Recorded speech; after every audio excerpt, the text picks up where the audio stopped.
You know, come to think of it, I know why they call it Medicine at Midnight now.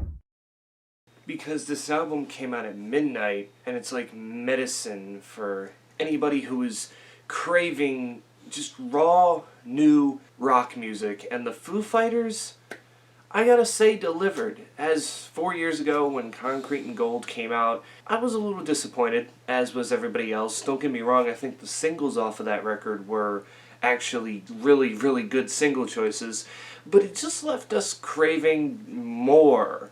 And the Foo Fighters have an interesting career because they have changed over the years, but not to an extent to where it's obvious and people will just go away, but it's definitely there. And with this album, Medicine at Midnight, you can definitely tell there's a change, but it still somehow feels like regular Foo Fighters, like nothing has changed at all. This only features 9 songs, which isn't the first time they've had an album under 10 songs. They're usually very nitty-gritty when it comes to track listings. I don't think they've ever gone over 12, so they usually just try to pick the best and give us the best and not try to overbloat albums. I didn't really find myself disliking anything. I think it was just one of those records where the flaws were minimal, but it didn't cause me to dislike anything, which leads me to probably my least favorite track on the album, but again, not a horrible track, this being in the okay section, which is Cloudspotter. I don't know, I think the chorus picks it up more often than not. I don't necessarily like how the verses are structured, but it's still a pretty nice song.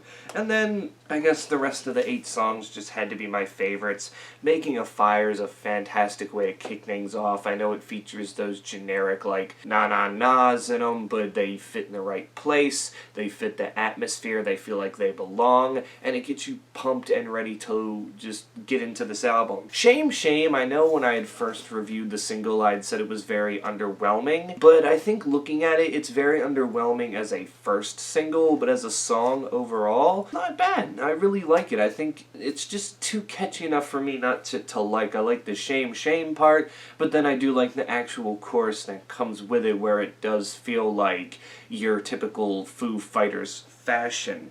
Then we have Waiting on a War, which again was one of the singles that came out. It definitely did its job starting soft and getting into the more heavier side. The title track, Medicine at Midnight, which, dare I say, I got a fever, and the only prescription is more cowbell. Because, I mean, that was the highlight of this whole song. Good Lord, it really made you just kind of... It really just kept your attention throughout. Very, very catchy song. No Son of Mine kind of has a more punk-type vibe, and I think was my favorite singles of the 3. Yeah, I don't know, it just definitely blew everything else on the album away. We have Holding Poison, which again, just another catchy tune. Chasing Birds, which is the only like fully acoustic track we have on here. It's definitely nice. I think Dave Grohl has some of his better vocals right here on this song, even though he does a great job on this record in particular.